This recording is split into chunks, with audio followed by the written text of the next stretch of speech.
Gogonatus, if you could, take us through the Steelers' schedule and make your prediction. So it's been a long road for the Steelers. I'm going to go unorthodox on this whole schedule release. You go game by game. I'm going to tell you the meat of it. So, Offseason, Steelers trade away Minka Fitzpatrick. They bring in Jalen Ramsey. They get the deal done with TJ Watt.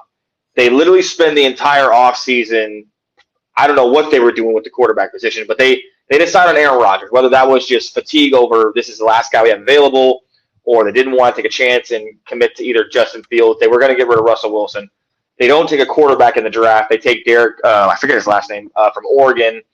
Caleb Johnson from Iowa, who had a better game. They draft Will Howard in the 6th round from Ohio State. Jack Sawyer, I think, was in the 5th or 7th. But the Steelers obviously hitched their wagons to another veteran quarterback in Aaron Rodgers. If you go off the stats and you play devil's advocate, Aaron Rodgers did not have a bad year last year. The problem is that it's another situation where Aaron Rodgers is walking into the quote-unquote worst possible situation veteran quarterback could step into. Just like in New York, the offensive line is garbage. It's been garbage since Mike Munchak left. The running game is non-existent because they let Najee Harris go, and they didn't take either of your Ohio State Buckeye running backs in either Trevion Henderson or Quishon Judkins, which I thought was dumb. They took Johnson from Iowa. I have high hopes for him.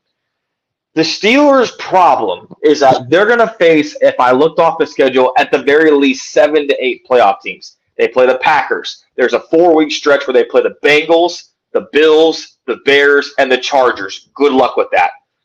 And they've got to play Lamar Jackson twice, as I mentioned. They've got to play Joe Burrow twice. Even if the defense is not what it's supposed to be, the Bengals can still rack up 30 on anybody. And by the way, the Bengals beat them once last year with the horrible year they were having. And I don't know how you have them losing to the Browns week 17 unless we just are not in the playoff contention and we're just throwing out randos. So I don't know where you're going off of that, buddy, but okay, whatever helps you sleep at night with your mythical Browns 5-12 season. But the Steelers are playing one of the most physical, best divisions in the NFL. I don't think it's better than the AFC West or even the NFC North, but I still think it's a quality division. You're playing top-tier quarterbacks. So in reality, the Steelers, they're going all in. Aaron Rodgers will not play next year. This will be his final year. But the problem I have is I don't really know what you're aiming for. Are you just aiming to win a playoff game for the first time in 10, 12 years? Are you aiming to get to the Super Bowl? Because if you're aiming to get to the Super Bowl, I think I got a better chance of winning the lottery. They're not better than Buffalo. They're definitely not better than Baltimore.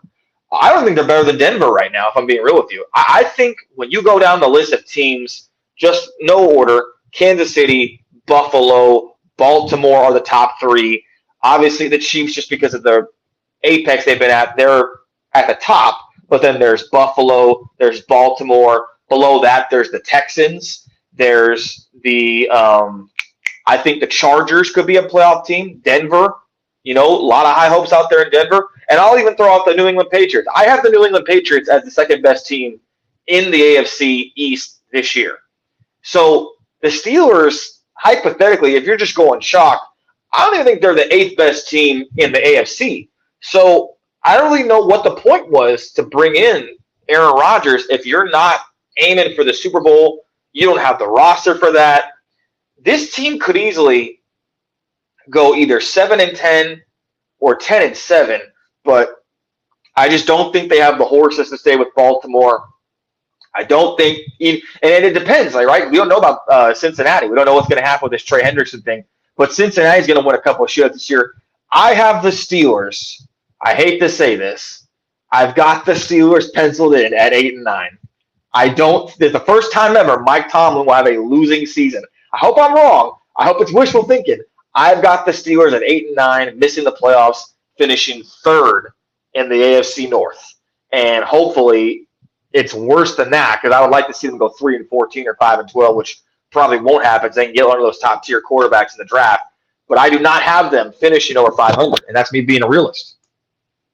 Wow. Well, I appreciate you taking the bias out of your heart. I know I can always count on you to keep it real. And so Steelers with an 8-9 record, Mike Tomlin's first losing season. Will that be the excuse for the Rooney family to want to move on to a new head coach? I think that'd be a poor decision, but you never know. Stranger things have happened in the NFL. And